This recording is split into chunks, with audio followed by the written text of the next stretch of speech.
Ghosi cartoon TV. बहुत साल पहले की बात है। घोसी में एक बहुत बड़ा और खूबसूरत जंगल था। उस जंगल में एक धूर्त सियार रहता था, जो बहुत ही धूर्त मक्कर किस्म का था। वो हमेशा जंगल के जानवरों को परेशान करता था। इसकी वजह से जंगल के सारे जानवर उसे बिल्कुल पसंद नहीं करते थे। वो दिन भर कुछ काम तो करता नहीं था, बस गुफा के सामने बैठे बैठे जंगल के राजा बनने का सपना देखता था। उसकी उल्टी सीधी हरकतों से पूरा जंगल परेशान था। कई बार जंगल का राजा शेर सिंह उसे चेतावनी भी दे चुका था, लेकिन सियार सुधरने का नाम ही नहीं लेता था। सियार हमेशा खाने के लिए दूसरे पर निर्भर करता था। वह अक्सर दूसरे का किए गए शिकार चुरा लेता था और अपने से कमजोर जानवरों का खाना छीन लेता था। एक दिन की बात है, सियार पेड़ के नीचे आराम कर रहा था। तभी उसने देखा कि जंगल के सभी जानवर सज धज कर कहीं जा रहे थे। सियार भी इन्हें जानवरों को जाता हुआ गौर से देखने लगा। तब उसने उन सबको पूछा कि कहाँ जा रहे हो, लेकिन किसी ने उसकी बात का जवाब देना तो दूर उसकी तरफ देखा भी नहीं। तभी एक चिद्दिया उड़ते हुए आया और एक पत्थर के ऊपर बैठ गया। तब भेड़िए ने उससे पूछा, अरे चिद्दिया भाई, सारे जानवर सज धज कर कहाँ जा रहे हैं? भेड़िए की बात सुनकर चिद्दिया गुस्से में आकर बोला, तुम्हें इससे क्या मतलब? वो कहीं भी जा सकते हैं, तुम अपना काम करो। कौवे की बात सुनकर सियार मक्कारी से मुस्कुराते हुए बोला, अरे भाई, तुम तो नाराज हो गई। मैं भी तो इसी जंगल का जानवर हूँ। क्या मुझे जानने का कोई अधिकार नहीं है? हाँ हाँ, पता है। कितना ख्याल रखते हो तुम इस जंगल का। मौका मिलने पर तो तुम मुझे भी खा जाओगी। फिर भी तुम्हारी जानकारी के लिए बता रहा हूँ। आज जंगल के राजा शेर सिंह ने जंगल के सारे जानवरों को दावत पर बुलाए हैं और वहाँ बहुत अच्छे अच्छे खाना भी बनाया गया है। यह सब वहीं जा रहे हैं और मैं भी जा रहा हूँ। अब समझ में आया? शेर सिंह जंगल के सारे जानवरों को दावत दे रहा है। लेकिन किस खुशी में? अरे सियार भाई, तुम जानते नहीं, आज शेर सिंह के बेटे का जन्मदिन है और वो इसी खुशी में सारे जानवरों को दावत पर बुलाए हैं। कौवे की बात सुनकर सियार गुस्सा होकर बोला, यह तो शेर सिंह ने बिल्कुल अच्छा नहीं किया। जंगल के सारे जानवरों को निमंत्रण किया गया, लेकिन मुझे क्यों नहीं किया गया? क्या मैं इस जंगल का जानवर नहीं हूँ? मुझे इस जंगल में क्यों अकेला कर दिया गया? मैं जानना चाहता हूँ। पहले तुम इसके लायक बन जाओ कि वो तुम्हें निमंत्रण भेजें। तुम तो वैसे भी लोगों का खाना छीन लेते हो। और सुनो, तुम्हारी जानकारी के लिए बता दूं, तुम वहां बिल्कुल मत जाना। मुझे राजा शेर सिंह का यह बात बिल्कुल अच्छा नहीं लगा। जब मैं जंगल का राजा बनूंगा, तब मैं इस जंगल के सारे नियम कायदे बदल दूंगा। भेड़िए की बात सुनकर कौवे ने जोर जोर से हंसते हुए बोला, अरे सियार भाई, नींद में सपने देखना छोड़ दो। तुम कभी भी राजा नहीं बन सकते। जंगल का राजा तो शेर ही होता है।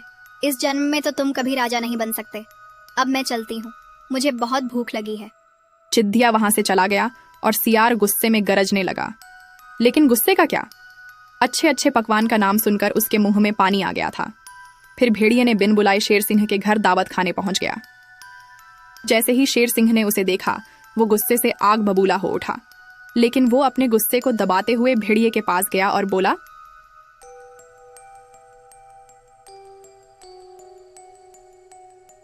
अरे सियार, मैंने तो तुम्हें दावत में निमंत्रण नहीं भेजा, तो तुम किस मुंह से यहाँ पर आए हो? अगर आ ही गए हो तो पेट भरकर खा लेना और जितनी जल्दी हो सके यहाँ से चले जाना। चलो खा लो। यह कहकर शेर उसके सामने से चला गया। तभी भेड़िए की नजर शेर सिंह के बेटे शेरू पर पड़ी। शेरू के सामने एक सोने का कंगन रखा हुआ था, जो बहुत ही चमक रहा था।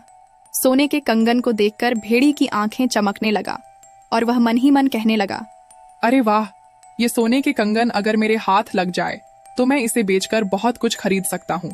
किसी भी हाल में मुझे इस कंगन को चुराना ही होगा, लेकिन बहुत सावधानी से काम को अंजाम देना होगा। ये कहकर भेड़िए ने चोरी छुपे शेरू के पास पहुंच गया और उसे बोला, अरे ये सोने का कंगन तो बहुत ही सुंदर है। क्या यह तुम्हारे कंगन है? किसने दिया है तुम्हें यह सोने का कंगन? हाँ, शुक्रिया। ये मेरा ही कंगन है। आज पिताजी ने मुझे तोहफे में दिए हैं। लेकिन तुम कौन हो? क्या तुम पिताजी के दोस्त हो? हाँ हाँ, मैं तुम्हारे पापा के दोस्त हूँ। मैं उनसे मिलकर ही आ रहा हूँ। तुम्हारे पापा तुम्हें बुला रहे थे। जल्दी जाओ, मैं तुम्हारा कंगन का ध्यान रखूंगा। मासूम शेरू चालाक भेड़िए की बातों में आकर वहां से अपने पिता के पास चला गया और सियार मौका देखकर वहां से भाग गया।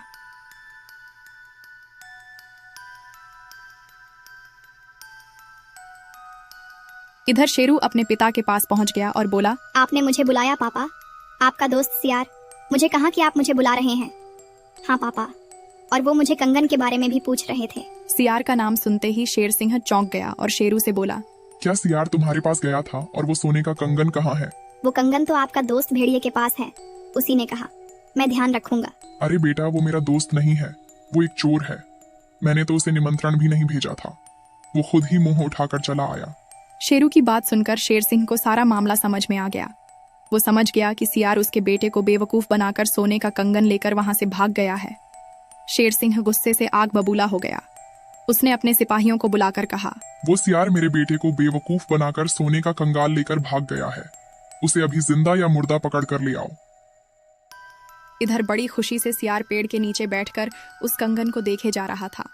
तभी चिद्दिया उड़ते हुए उसके सामने आया और बोला,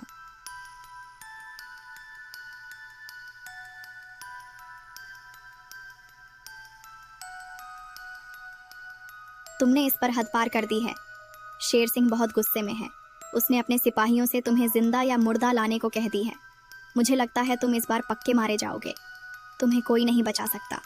कौवे की बात सुनकर सियार डर के मारे कांपने लगा और तुरंत वहां से भाग गया।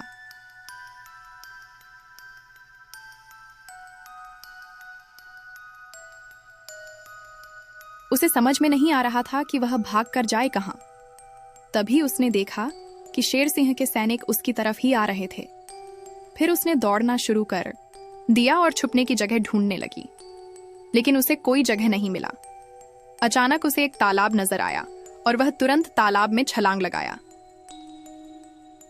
शेर सिंह के सैनिक तालाब के किनारे खड़ा होकर इधर उधर देखने लगे। कुछ देर बाद वो वापस चले गए। इधर भेड़िए ने तालाब से सर उठाकर देखा, शेर सिंह के सैनिक चले गए हैं। तभी वह तालाब से निकलने ही वाला था। उसी वक्त तालाब के अंदर से रोशनी निकलने लगी और उसमें से एक जल देवी बाहर निकल आई।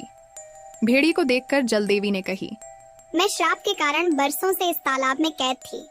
मुझे दिया गया श्राप तभी टूटता जब कोई आलसी जानवर सोने की किसी चीज को लेकर इस तालाब में डुबकी लगाता। तेरी वजह से आज मैं श्राप से मुक्त हुई। मैं तेरी एक इच्छा पूरी कर सकती हूँ। बता, क्या इच्छा है तेरी? जलदेवी की बात सुनकर भेड़िए के मन में लड्डू फूटने लगा।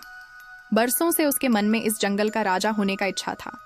वह जानता था कि जंगल का राजा सिर्फ शेर ही बन सकता है। फिर वह जलदेवी से अपनी इच्छा के बारे में बताया। हे देवी, मैं अपने इस रूप से तंग आ चुका हूँ। मेरी इच्छा है कि मेरा ये शरीर शेर के रूप में परिवर्तित हो जाए और मैं बिल्कुल शेर जैसा दिखने लगूं। फिर शेर की तरह ही शिकार कर सकूं। ठीक है, लेकिन याद रखना, तेरा सिर्फ शरीर और आवाज शेर जैसी होगी। अंदर तेरी आत्मा भेड़िए की ही रहेगी। गलती से किसी असली शेर से लड़ने मत लग जाना। अगर तू मारा गया तो तेरा शरीर असली रूप में आ जाएगा। इतना कहकर जलदेवी गायब हो गई और सियार शेर के रूप में परिवर्तित हो गया। जब वो पानी में अपना चेहरा शेर जैसा देखा तो वो बहुत खुश हो गया।